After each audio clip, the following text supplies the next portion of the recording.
Boa noite, senhoras e senhores. Graça e paz seja sobre a sua vida, amém? Aleluia. Prazer estar aqui mais um domingo, ministrando na nossa casa. E olha aí, alguém acordou, minha filha acordou. E normalmente quando eu estou aqui ministrando, né, é porque o nosso querido pastor está fora. E nesse final de semana não é diferente. Ele foi no começo dessa semana, ele está em Montevidéu e Buenos Aires, e estão começando uma série de trabalhos, tanto em Montevidéu quanto em Buenos Aires, e Lagoinha está expandindo. Agora, quando você for tirar férias em Punta del Este, né, você pode ir no GC em Punta, você pode ir no GC lá em Montevidéu. Veja como está ampliando, como você pode agora sair para viajar em qualquer lugar e tem uma casa em qualquer lugar que você for. Glória a Deus por isso. Iago, coloca para mim aqui na tela, deixa eu mostrar a fotinho dos GCs que nasceram ontem. Nasceu um na quinta-feira, né, Paty? Cadê? Paty, me ajuda. Esse aqui foi o GC que nasceu em Montevidéu, foi o GC na praça. Não tinha casa ainda para fazer, vamos fazer, o negócio é fazer, vamos estabelecer o reino de Deus. Então tem uma outra fotinha que a galera está no piquenique, a outra. Mais uma. Não tem. Aí, ó. Esse está nascendo o GC, ó. Essa menina aqui que está aqui sentada de óculos é a nossa menina carismática. Ela formou em Belo Horizonte, foi para Montevidéu estudar e agora está sendo o veículo que Deus está usando para começar a Lagoinha Montevidéu. Veja só, né? Como a gente parece que é tão limitado, né? O que eu vou fazer depois? Não sei, vamos? Só vamos. Então, aqui está nascendo o GC em Montevidéu. Essa foto precisa ser guardada, não só por o GC está começando, mas o pastor está sorrindo. Isso me chamou muito a atenção, incrível. Não é comum ter uma foto assim, então precisa ser guardada, precisa virar figurinha. Né? Não disse isso, puxa, está gravado. Dá para editar ali depois. E a outra, esse aqui foi um GC que nasceu no centro de Buenos Aires. Hoje de manhã nasceu esse GC lá. Nós temos a Lagoinha, né, implantada em Lomas de Zamora, que é a região metropolitana de Buenos Aires ainda. Né, lá é um pouco diferente, os distritos e a classificação é um pouquinho diferente. E hoje de manhã nasceu esse GC no centro, bem na capital de Buenos Aires. É um GC que já nasceu pronto para multiplicar, né? Nasceu hoje, gente. Aqui, a gente teve 3 pessoas entregando a vida para Cristo nesse GC hoje de manhã. A igreja está nascendo com salvação. Cara, me arrepia aqui esse negócio aqui, rapaz. Que coisa mais linda, né? Então, eles estão lá em missão. Não esqueça de orar por eles, abençoar a vida deles, em tudo que eles têm feito, em tudo que Deus tem dado direção para eles fazerem nesse tempo. Ore pela vida dos nossos pastores, abençoe eles, sempre que você puder. Se você lembrar de algum pastor na sua cabeça, Senhor, abençoa ele. Veio de novo, Senhor, abençoa esse também, abençoa ele nisso, abençoa naquilo. Ora, estabelece a bênção de Deus sobre a vida desses pastores, sempre que você lembrar. Amém? Deixa eu te dar 2 recados antes de começar a ministrar, de fato. Eu quero lhe lembrar, né, que a partir desse domingo, a partir de hoje, nós temos outro estacionamento disponível para você de forma gratuita. É aqui do lado, né, do lado da igreja, que tem o posto de combustível. Atrás do posto, você vai entrar aqui pela Farrapos mesmo, e todo aquele espaço lá atrás está disponível para você usar. Né? Qual é a nossa intenção? Além, né, de poder lhe dar mais segurança, porque tem muita gente que chegava depois, ficava com o carro na rua e tal, poder lhe dar também conforto, porque muitos dos carros aqui ficavam trancados, às vezes as pessoas estavam com pressa, tinha aquele negócio todo. Então, agora, a ideia é que não tenha carros trancados aqui, então um número limitado, para que a pessoa possa acessar de forma tranquila, sair. E aqui do lado, outro estacionamento, né, maior, inclusive, que o nosso aqui, para proporcionar essa possibilidade para você, viu? Então, fique à vontade. E o outro recado hoje é o último dia para a sua inscrição do Reencontro com Deus. Quem está inscrito no Reencontro com Deus, Amanhã à noite tem o pré-reencontro, onde você recebe todas as instruções para isso. Então, por isso, hoje é o último dia da inscrição. É necessário que você esteja nesse pré-reencontro. Você vai ser adicionado num grupo. Amanhã você recebe um link. O pré-reencontro vai ser virtual, todo pelo Meet, ok? Para você receber todas as instruções necessárias para passar esse tempo lá. Então, hoje é o último dia. E pelo que eu falei com o Felipe no começo do culto, acho que tinha umas 10 vagas apenas. Então, né, ainda não lotou, ainda existe a oportunidade. Se você estava deixando para a última hora, agora é a última hora. Passe depois na metanoia, viu? Pega a tua Bíblia na mão, vamos fazer a nossa declaração de fé, o nosso coração cheio de esperança, cheio de graça, declarando que a palavra de Deus é na nossa vida. Diga assim, levante a sua Bíblia e diga assim: essa é a minha Bíblia, eu sou o que ela diz que eu sou, eu tenho o que ela diz que eu tenho, eu posso fazer o que ela diz que eu posso fazer. Hoje eu serei tocado pela palavra de Deus. Eu audaciosamente confesso que a minha mente está alerta, que o meu coração está receptivo e eu estou pronto para receber a incorruptível, a indestrutível, sempre viva semente da palavra de Deus. E eu nunca mais serei o mesmo. Nunca, nunca, nunca, no nome de Jesus. Senhor, a Tua palavra será lida, estabelecida e pregada neste lugar. Nós não confiamos, Senhor, nos nossos esboços, nos nossos estudos, naquilo que preparamos, se o Senhor não estiver conosco. Nós entendemos, Deus, que tudo, Deus, que está preparado, Deus, tudo está preparado, é submetido a Ti e Tu é Senhor deste lugar, Senhor dessa mensagem, Senhor dessa igreja e Senhor das nossas vidas. Então queremos declarar, Senhor, essa confiança que temos e essa dependência, pedindo que o Senhor possa conduzir, que o Senhor possa levar, Senhor, a mensagem da forma que o Senhor quiser. E que o Senhor possa encontrar estes corações que nós declaramos aqui, corações disponíveis para receber essa semente. Porque a Tua palavra, Deus, quando ela é enviada, ela não volta vazia e cumpre o propósito para o qual ela foi determinada. Então, essa noite, Senhor, nós abençoamos essas pessoas, este lugar. Aqueles que estão aqui, Senhor, nessa igreja, aqueles que estão nos acompanhando pela internet, em qualquer lugar do mundo, Senhor. Que o Senhor possa alcançar eles e ministrar sobre a vida deles em qualquer tempo, Senhor. Que essa mensagem, Deus, se ficar para a posteridade, nas redes sociais, que o Senhor ainda possa alcançar pessoas, transformar pessoas, mudar o coração de pessoas e trazer descanso ao coração de cada um deles, em nome de Jesus. Aleluia. Abra a tua Bíblia aí no livro de Marcos.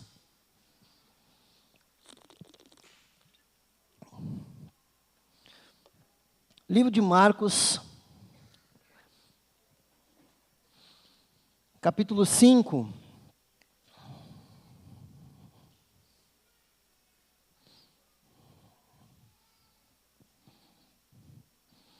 Livro de Marcos, capítulo 5, verso 34. É a conclusão, o versículo final de conclusão da história que fala sobre a mulher, aquela que nós conhecemos como mulher do fluxo de sangue, né? Mulher que padeceu por causa do fluxo de sangue. Essa mensagem eu quero ministrar hoje. Mas eu vou focar no versículo 34. Eu vou contar a história para você, vou ministrar sobre a história, mas o foco da nossa mensagem é o versículo 34. Diz assim: e ele lhe disse, versículo 34, e ele lhe disse: filha, a tua fé te sarou, vai-te em paz e ser curada da tua aflição. Vai-te em paz e ser curada da tua aflição.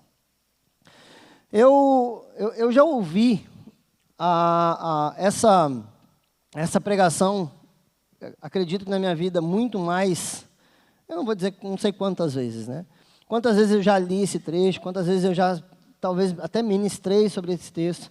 Mas de alguns dias para cá, esse texto saltou de volta aos meus olhos com uma conotação, com um entendimento diferente sobre a expressão de Jesus ao terminar essa história, essa expressão de conclusão. quando ele termina tudo o que acontece e ele declara sobre a vida dessa mulher: filha, a tua fé te salvou, vai-te em paz, livre de todo o teu mal. Quando a gente olha para essa história dela, né, eu quero começar ministrando com você. Se você quiser deixar sua Bíblia aberta, nós vamos começar a ministrar, fazer uma exposição, a partir do versículo 25, e entender um pouco daquilo que está acontecendo na vida dessa pessoa.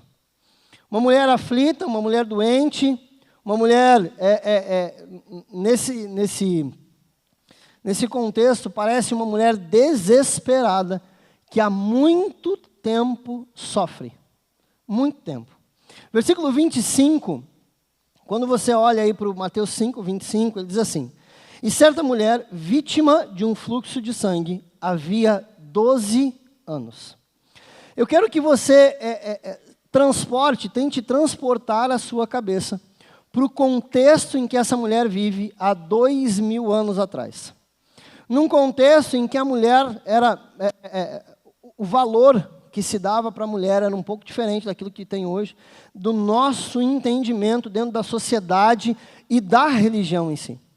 Um contexto diferente. As leis religiosas, principalmente no contexto judeu, regulamentavam algumas questões sobre impureza. E quando você vem lá no Antigo Testamento e você passa em Levítico, que fala sobre essas leis, principalmente as leis cerimoniais, em Levítico capítulo 15, fala sobre a regulamentação das leis específicas para a mulher, enquanto ela estava nesse processo, né, de menstruação. Essa mulher, ela não estava mais passando por um período. Essa mulher estava passando por 12 anos dentro desse processo. Aquilo que eu ouço dizer das pessoas que estão mais próximas, que é um processo um pouco incômodo, um pouco difícil, um pouco ruim, né? Agora você imagina esse processo de forma contínua durante 12 anos. Eu não vou conseguir entender isso na íntegra, mas eu sei que as mulheres aqui vão conseguir se transportar para esse contexto. A gente pode, no máximo, imaginar. No máximo. E a gente não vai chegar perto ainda nem imaginando. Então, a primeira coisa que você precisa entender, e eu quero focar aqui no contexto religioso, é que Levítico capítulo 15, diz que a mulher, enquanto estava nesses dias, ela se tornava cerimonialmente impura. Então, para a religião, ela precisava ser separada e excluída porque ela estava num processo de impureza. Então, essa mulher é segregada do contexto religioso durante 12 anos. Ela é separada do vínculo religioso que transforma o judeu naquilo que é o judeu. É muito difícil você olhar para o contexto de um judeu e separá-lo do judaísmo, separá-lo da sua religião. Quando a gente olha para um contexto de cultura brasileira, por exemplo, aquilo que nós estamos acostumados, eu olho para uma pessoa e não dá para fazer um vínculo direto com ela, com qualquer religião. É mais difícil no nosso contexto. Mas no contexto judeu isso é quase impossível haver a separação em si. Então essa mulher é segregada daquilo que de fato ela é e daquilo que é da expressão de fé da vida dela. Durante todo esse processo que havia uma lei cerimonial que dizia que ela estava impura. Ela não podia participar do contexto religioso, ela não podia fazer absolutamente nada, por causa daquilo que ela padecia, daquilo que ela sofria. Então, quando eu olho para isso, eu preciso ampliar um pouquinho, porque não é só estar separada, é entender que, além de estar cerimonialmente impura, tudo que ela tocasse se tornava impuro. Então, durante 12 anos, absolutamente qualquer coisa que aquela mulher tocasse virava impuro. Precisava ser segregado da religião e passar por um processo de purificação. Você imagina esse contexto religioso dentro da igreja, né? No nosso contexto aqui fica mais fácil. Você não poder pôr a mão em absolutamente nada. Nada. Nós estamos falando de alguém que está nessa cultura, que está dentro disso. Digamos que você, convertido há algum tempo, passa por esse processo e se torna cerimonialmente impuro. E você quer servir porque você ama servir, você ama fazer alguma coisa. E você é impedido por causa de uma condição. E não é só impedido de estar no meio de um contexto, é impedido de tocar em absolutamente tudo que se refere à religião. Ela foi separada, segregada. Imagina a dor e o sofrimento de alguém que carrega isso dentro de uma cultura. Não é só o frequentar a igreja, é de fato o DNA desse povo. Ela está passando por um processo de isolamento. É uma pessoa que está há 12 anos isolada. Isolada de tudo, inclusive daquilo que ela acredita. Ela se isola, ou melhor, ela é isolada. Quando a gente considera que isso por si só já é desagradável, né? Isso seria suficiente para a gente ministrar aqui durante horas.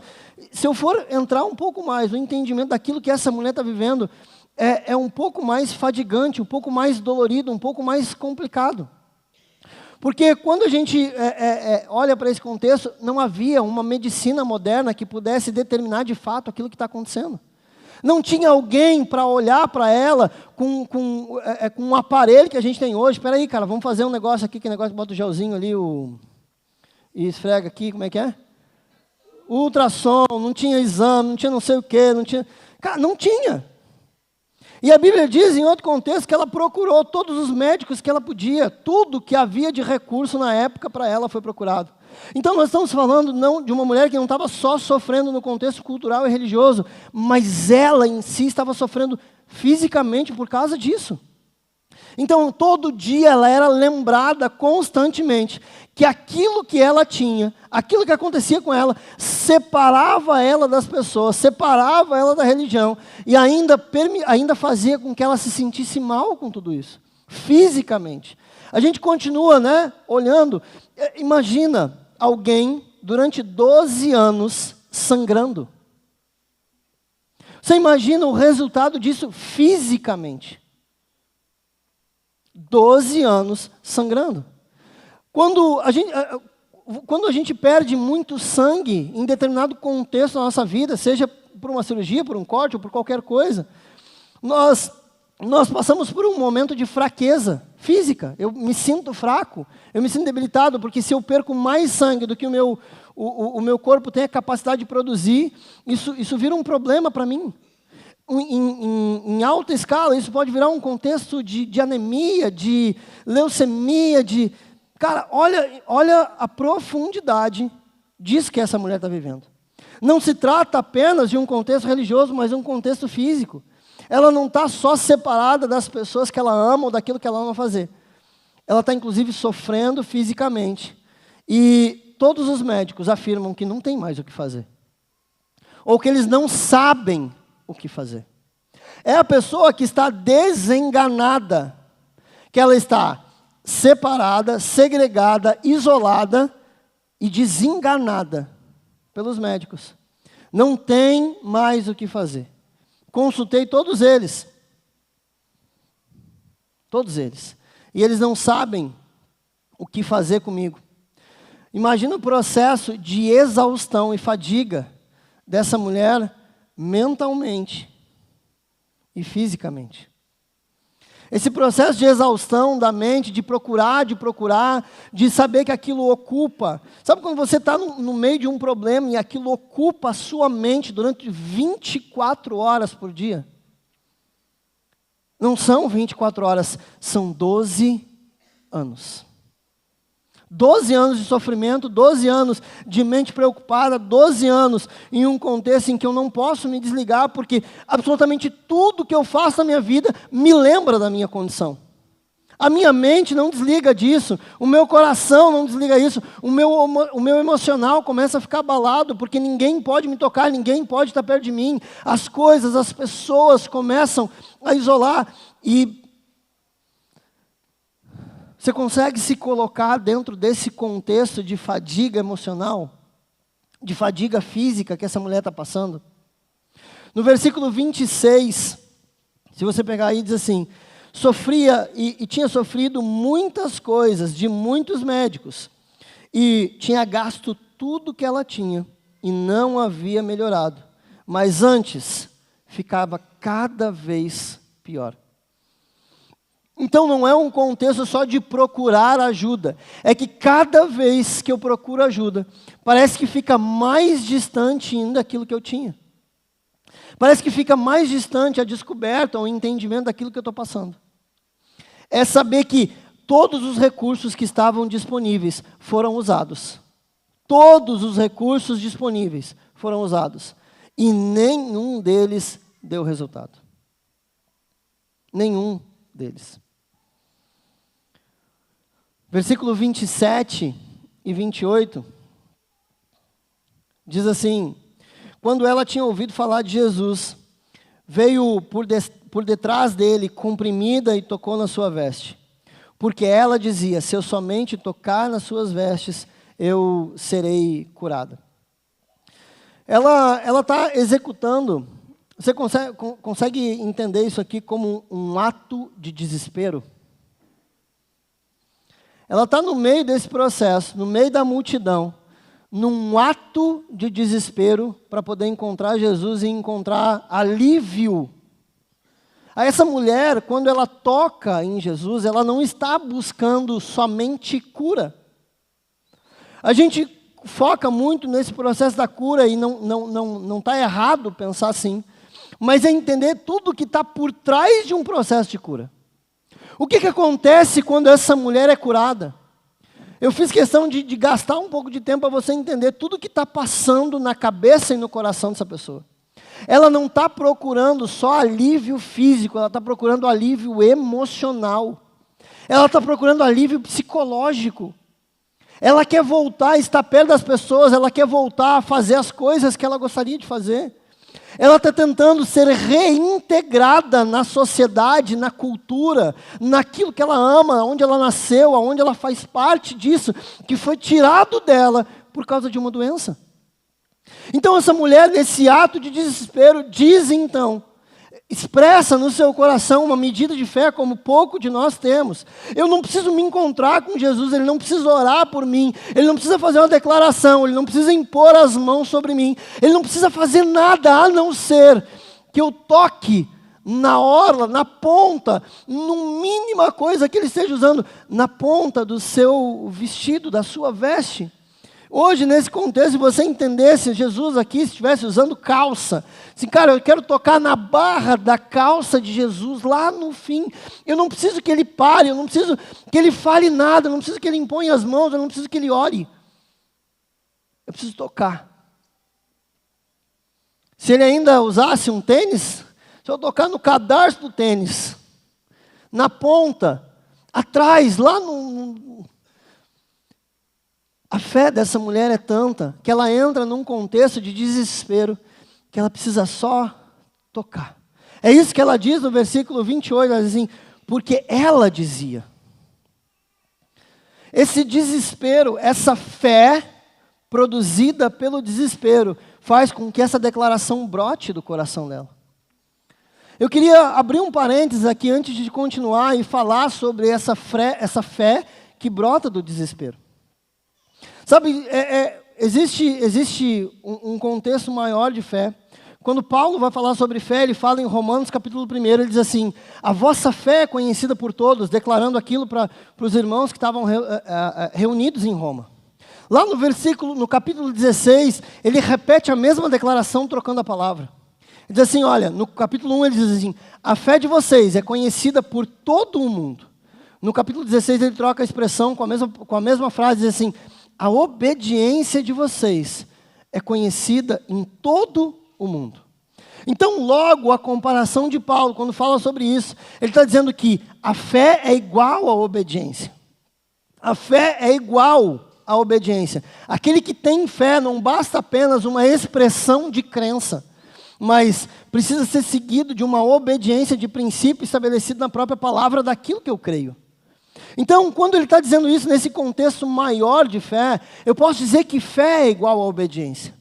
Mas existem momentos da nossa vida que nós precisamos de um ato de desespero, de um ato, de um ímpeto de fé que brota de um coração desesperado.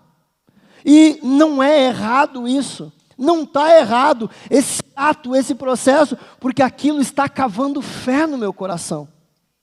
Eu quero que você pense em outro contexto aqui, de uma explosão de fé, que foi de Pedro saindo do barco. Jesus está caminhando sobre as águas, lá no meio daquele processo. Ele salta e diz: Senhor, se é tu, manda eu ir ter contigo. Isso foi uma explosão de fé. Enquanto um falava uma coisa, outro falava outra, ele salta. Eu não sei se aquela fé brotou do desespero dele, do medo, eu não sei. Mas foi um ímpeto de fé que saltou, e esse ímpeto de fé fez com que ele saltasse do barco, ficasse de pé, e Jesus liberasse uma palavra sobre ele.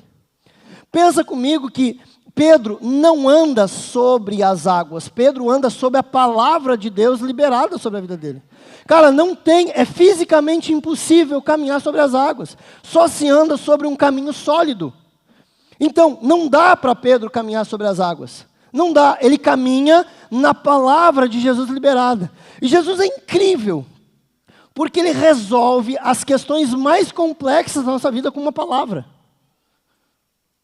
Cara, ele está desesperado, manda eu ir ter contigo. Jesus responde: vem. É aquele momento que a gente para, o senhor não entendeu. Estou no barco, firme, sólido, tal. Vou para a água. O senhor diz: só vem. Vem. É a expressão de simplicidade que é a fé em Cristo. Sabe, a gente teoriza e complica tanto os nossos momentos de fé.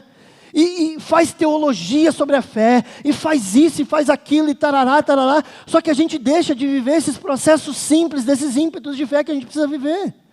E não é errado o teologar sobre a fé, mas que existem momentos que existe uma necessidade de simplicidade.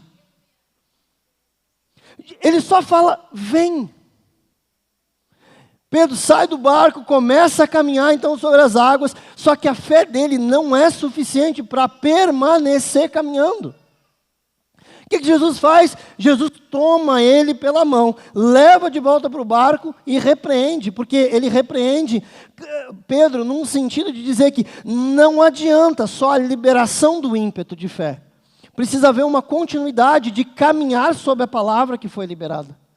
Não adianta só eu saltar do barco, começar a caminhada e depois esquecer que eu estou caminhando sobre a palavra, porque ele olha para as circunstâncias e a palavra deixa de ser suficiente.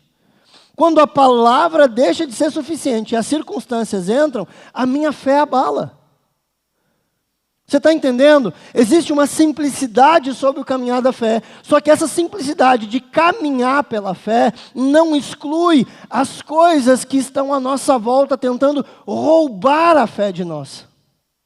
Existe nesse contexto vento, temporal, tempestade, água, aquela, olha para um lado é água, olha para o outro é água, assim, cara, meu Deus do céu. É aquele momento que a palavra se torna insuficiente. Em que ele, nessa caminhada, nesse ímpeto de fé que ele salta, agora só aquilo que Jesus falou não é mais suficiente. Jesus toma ele pela mão, como eu disse, leva para o barco, repreende, ensina para ele: Pedro, você precisa caminhar na palavra que eu liberei. Não adianta só saltar no ímpeto de fé. Mas o saltar no ímpeto de fé é necessário para que haja uma palavra liberada. Essas duas coisas vão caminhar juntas. Se não existe um salto de dentro do barco, se não existe ele saltando, se não existe ele pulando, Senhor, eu quero ir ter contigo, ele diz: vem. Se não tem esse ímpeto de fé, não tem a caminhada.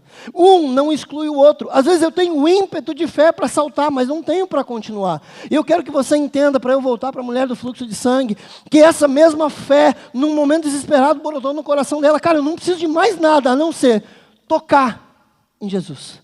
Eu só preciso chegar perto e tocar, aonde quer que seja, eu preciso tocar. Esse ímpeto. O que ela está fazendo aqui é saltar no ímpeto de fé.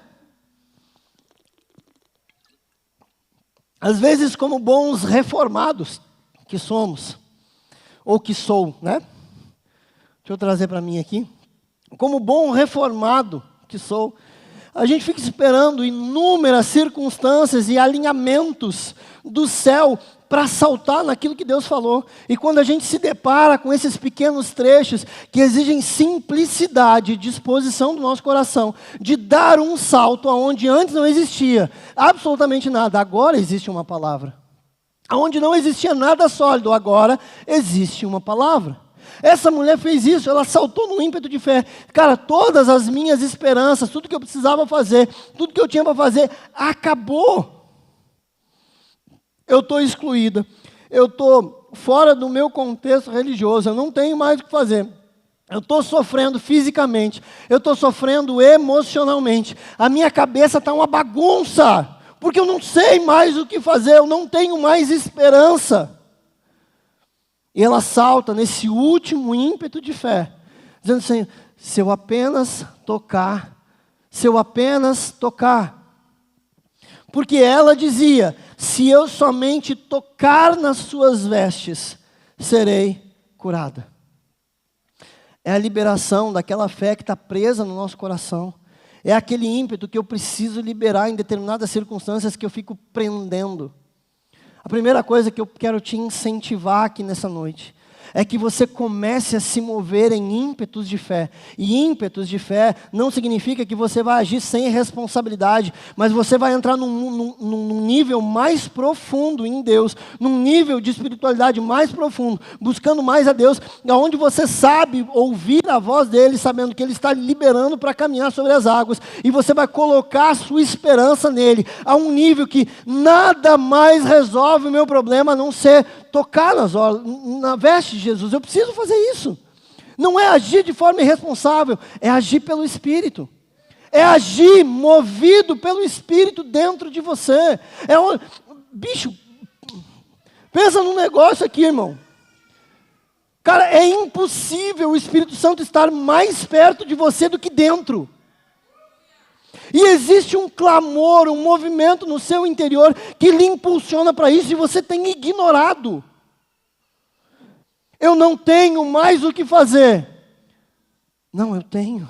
Eu ainda posso tocar na hora, na ponta, naquele lugar mínimo, na linha do negócio de Jesus lá, porque vai sair dele, alguma coisa vai acontecer comigo se eu tocar nele.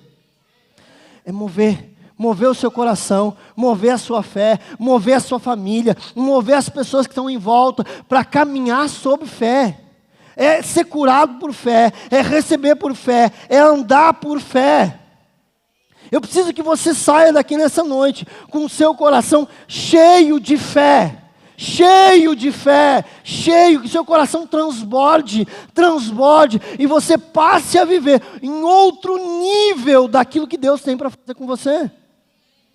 Quando você continua olhando para aquilo que essa mulher está fazendo, para aquilo que está acontecendo, no versículo 29, e imediatamente a fonte do seu sangue secou, e ela sentiu o seu corpo como curado daquela aflição. Cara, olha, tem duas coisas acontecendo aqui. Não é, o milagre é duplo. Tem dois milagres acontecendo aqui no versículo 29. O primeiro milagre é a hemorragia estanca. Existe cura física liberada para ela pelo ímpeto de fé. Existe uma cura liberada sobre ela porque ela se jogou. Ela não confiava em mais nada, não tinha mais o que fazer. E ela se joga, ela se lança. Ela vai como, sabe aquele negócio, na nossa expressão aqui do século 21, ela como se não houvesse amanhã.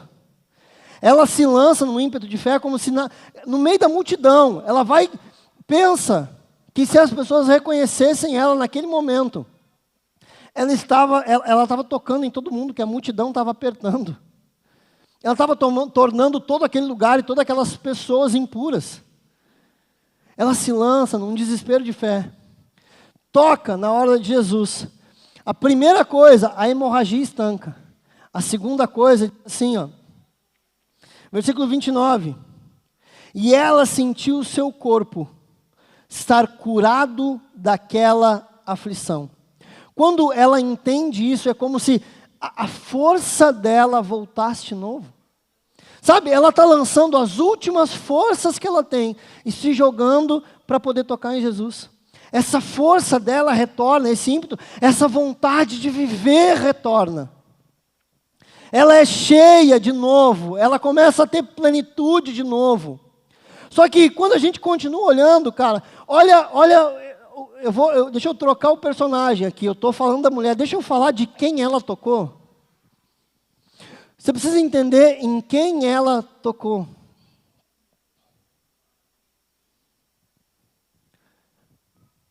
Você precisa tocar hoje em quem ela tocou. Aleluia. Pentecostal. Irmão, Levítico capítulo 15 diz que tudo que ela colocasse a mão se tornaria cerimonialmente impuro. Quando você continua o contexto aqui, logo depois, continuando, depois você vai ler Marcos em casa, Jesus está a caminho de algumas tarefas religiosas dele. O ímpeto de fé daquela mulher, teoricamente, teria excluído Jesus da sua agenda diária de tarefas. Porque ele se tornaria cerimonialmente impuro, ele teria que passar por processo, porque Jesus era judeu. Ele precisava respeitar aquelas leis, ele veio segundo aquelas leis ainda estavam em vigência. Então, nesse ímpeto de fé, ela podia colocar a perder todas as outras pessoas que estavam dependendo de Jesus. Ela podia colocar a perder todas as pessoas que dependiam. Só que, cara, deixa eu te dizer uma coisa. A primeira coisa que você precisa entender, que nós não temos o poder de parar a agenda de Jesus. Nós não temos esse poder. Só que Ele para por nós. Eu não tenho o poder de parar a agenda dele, mas Ele para quando eu preciso tocar nele. Ele para os afazeres dele para atender de volta aquela mulher. E é tão lindo aquilo que Jesus carrega, é tão lindo o Espírito que Ele carrega, porque ao invés de Ele passar por esse processo de contaminação, aquilo que sai dele, ao invés de ele ser contaminado, ele libera a purificação para ela. Cara, o que Jesus faz quando você toca nele, não é, ele se importa com o seu problema, ele se importa com a sua angústia, ele se importa com a sua aflição, com o seu desespero, com a sua dor, com a sua doença, com a sua fadiga, com o seu desespero, com a sua fraqueza, ele se importa, porque no meio da multidão, ao invés de ele se tornar cerimonialmente impuro, a Bíblia diz que ele para por causa de uma pessoa no meio da multidão. Jesus para no meio da multidão por causa de um. E quando ele para, ele diz assim: alguém me tocou. De mim saiu virtude. Alguém me tocou. Cara, e o que se segue aqui nesse negócio, meu Deus do céu.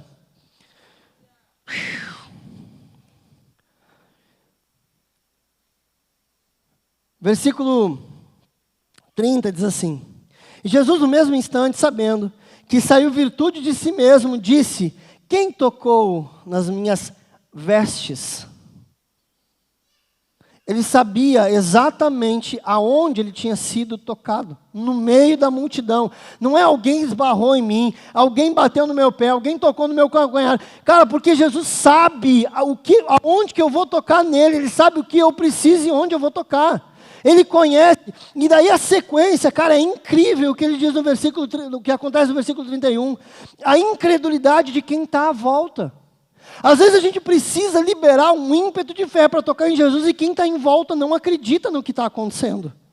Sabe, Jesus está andando no meio da multidão, Jesus está fazendo, a menina toca nele, os discípulos, como assim, Jesus? O senhor está... Sabe, tem coisas que Deus faz na nossa vida, que Deus ministra na nossa vida, que Deus muda na nossa vida, porque nós tocamos em lugares específicos que tem gente em volta que não acredita.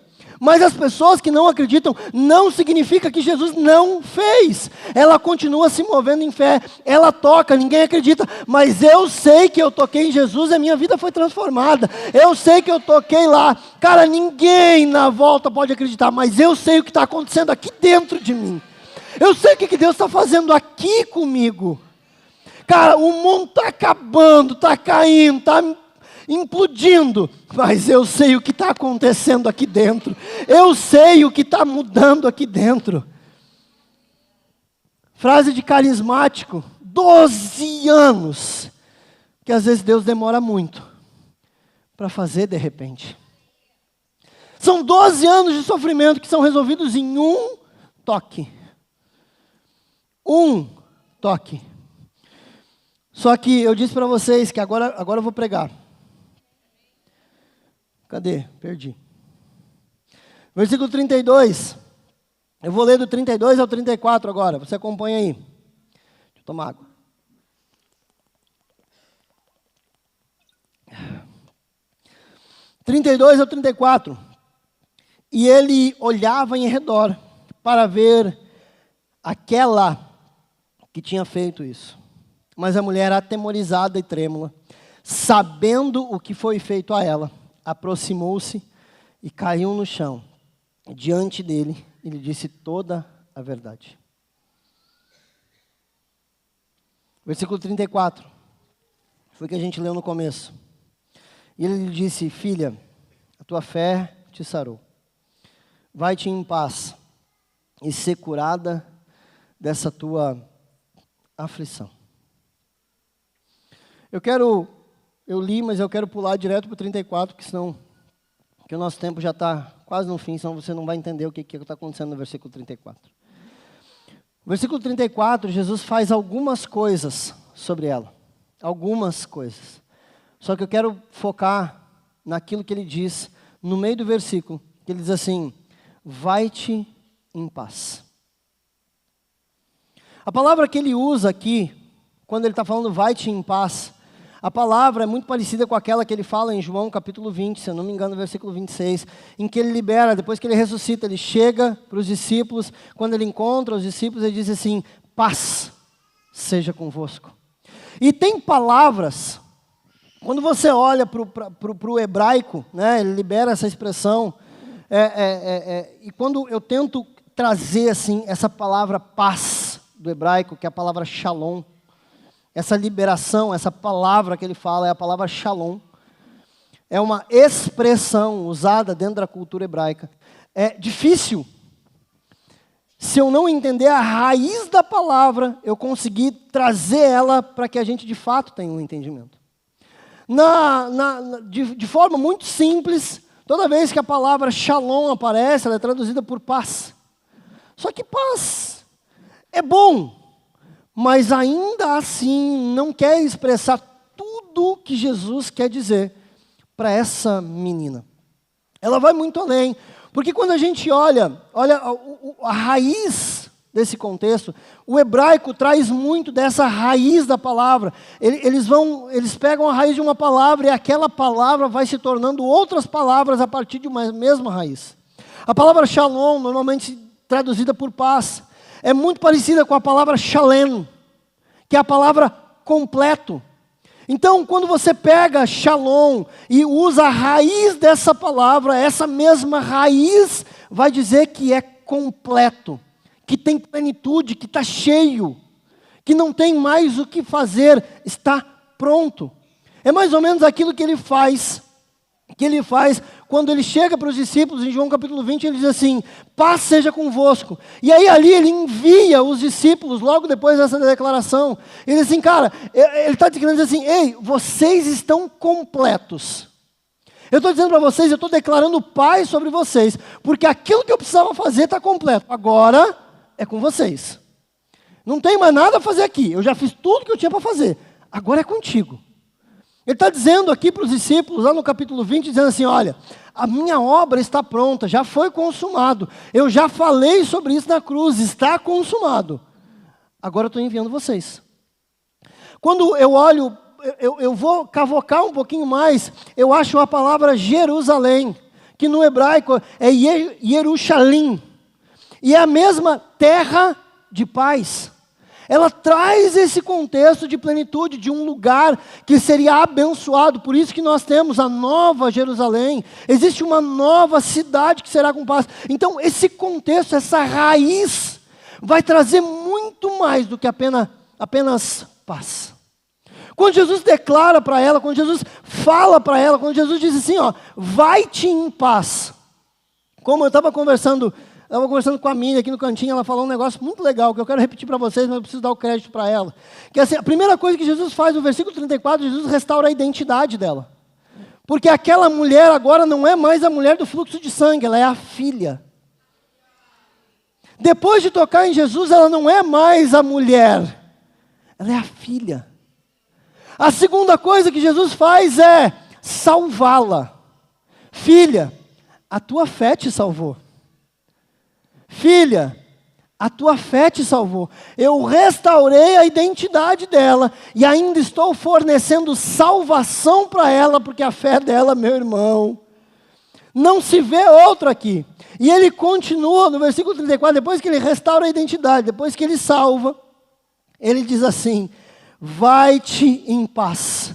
E ele usa essa palavra dizendo assim, ó, você está cheia, você está completa, foi restauradas todas as tuas aflições, os teus desesperos. Não se trata só de cura física, eu estou te dando descanso. Eu estou te dando descanso das tuas aflições. Eu estou te dando descanso da fadiga. Eu estou te dando descanso do desespero. Eu estou te dando descanso do desgaste. Filha, vai em paz. Vai em paz. Cara, a melhor palavra, a melhor expressão para resumir shalom aqui nesse negócio, seria um negócio assim com Jesus. A expressão seria assim, ó.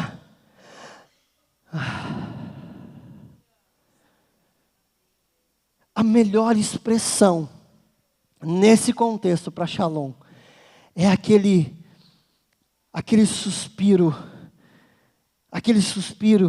que parece que tira 150 quilos de dentro da gente, das nossas costas, dos nossos ombros, da nossa cabeça, do nosso coração. Jesus está soprando sobre ela e aquilo que ela está recebendo não é um vai em paz.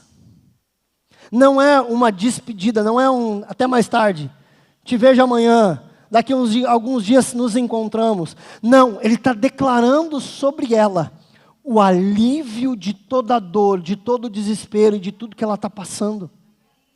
Só que foi necessário para isso um ímpeto de fé.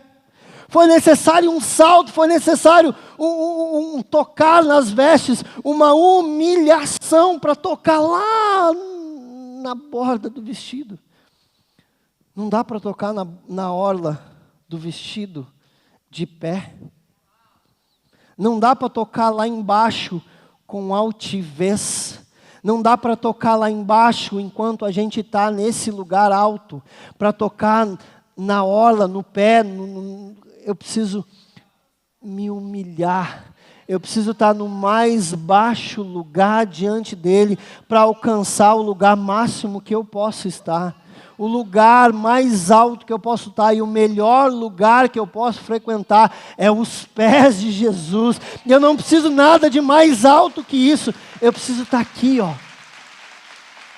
Eu preciso estar aqui embaixo.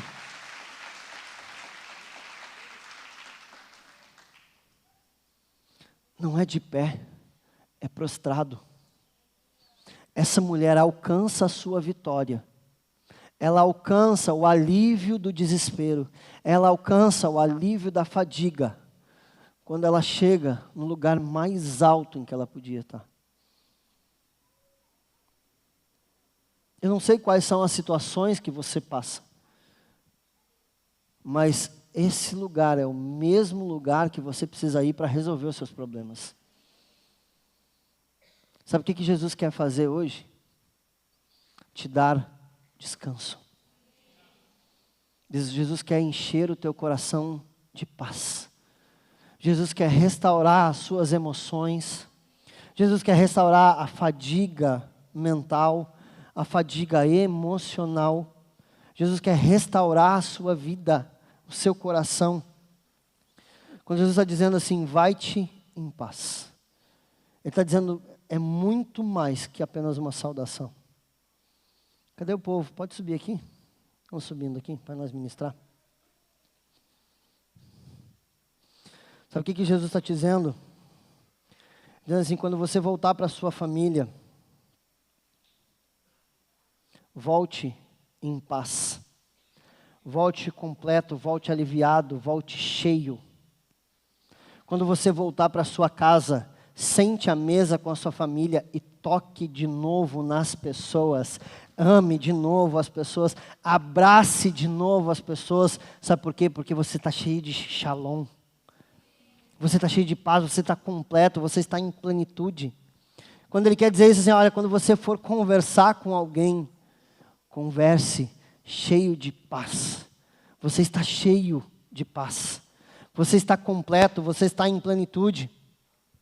Quando você abraçar alguém, abrace com esse shalom.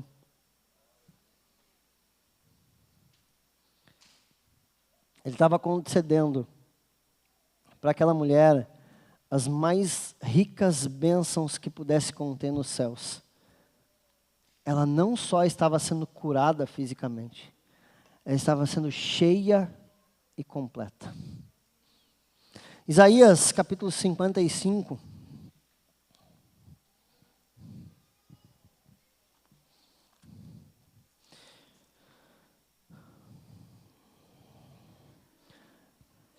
Do 10 ao 12.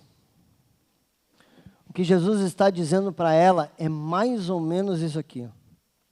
Porque como cai a chuva e a neve do céu e não retornam para aquela direção, porém molham a terra, faz produzir e brotar, para que ela possa dar a semente para o semeador. Assim será a minha palavra que sai da minha boca. Ela não retorna vazia, porém ela fará acontecer aquilo que eu desejo. E ela prosperará. Ela prosperará. Ela completará, ela encherá de plenitude tudo aquilo para o qual ela foi determinada. Algo sai de Jesus naquele momento. Algo é liberado, virtude é liberada de Jesus. Dá para nós fazer mais uma pregação aqui, se fizer um culto agora das 8h30 às 11h, dá para a gente pregar só sobre virtude.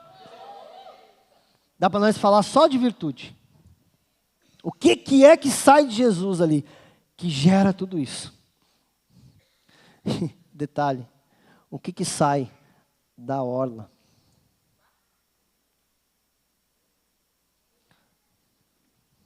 Você imagina quando você puder chegar e tocar as mãos, se você puder abraçar.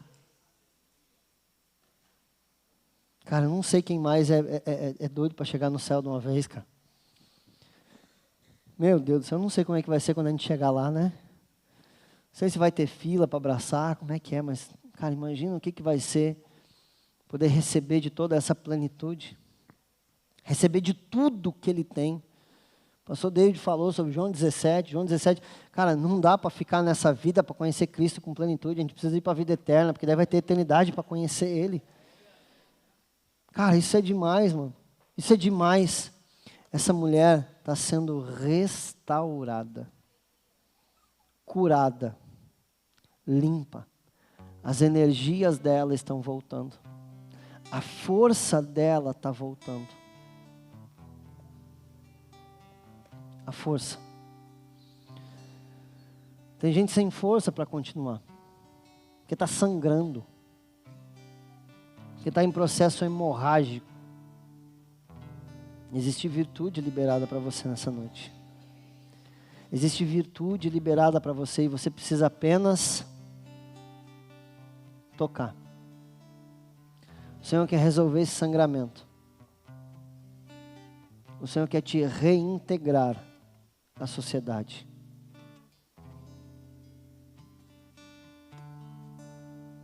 Talvez você esteja longe de Cristo há algum tempo e caiu aqui nessa noite, está no 2º, 3º culto, ou esteja visitando a nossa igreja pela primeira vez. Entenda que foi o Senhor que te trouxe nesse lugar, nessa noite, para ouvir essa palavra. Deus não fala com ausentes. Deus fala com quem veio. Ah, o irmão precisava estar aqui para ouvir essa palavra. Azar é o dele que não veio. Essa palavra é para você que está aqui nessa noite. Não é para quem ficou em casa. Se você está longe de Cristo, desesperado, essa é a noite de você vir e tocar na hora dos vestidos de Jesus.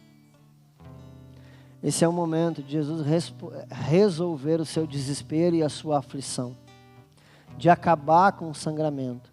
De restaurar a sua força. De restaurar a sua fadiga. Quanta gente desistindo porque está fadigado. Está exausto psicologicamente em lutar. Quanta gente exausta emocionalmente com tudo que tem acontecido. Deixa eu te contar um segredo. Sabe o que você precisa?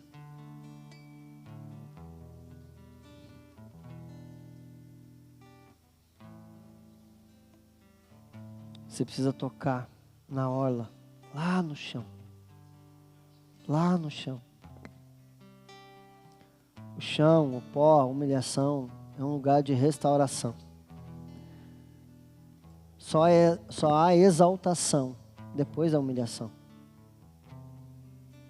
A Bíblia diz em Hebreus que o nome de Jesus foi elevado à mais alta posição, porque ele se humilhou. E há poder no nome de Jesus por causa da sua humilhação. Hoje é uma noite de você se humilhar diante de Deus.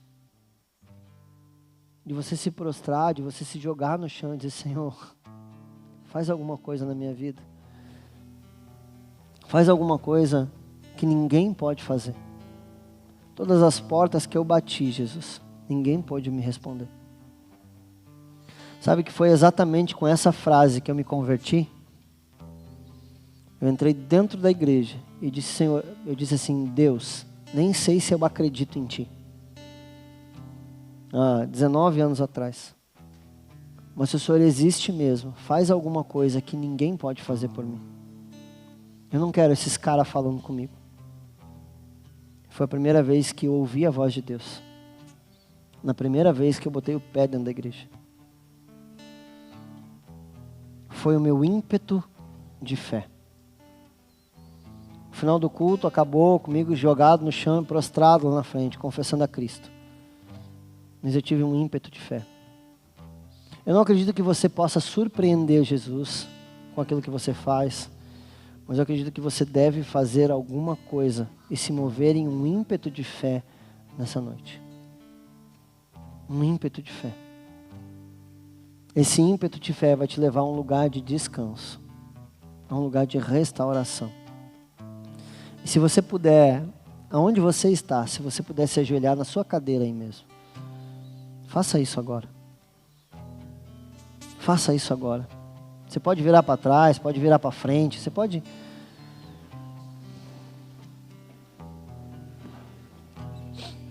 Os pastores, os líderes, os diáconos também farão isso nesse momento. Depois a gente ministra. Se precisar, depois a gente ministra. Agora é hora da gente chegar nesse lugar.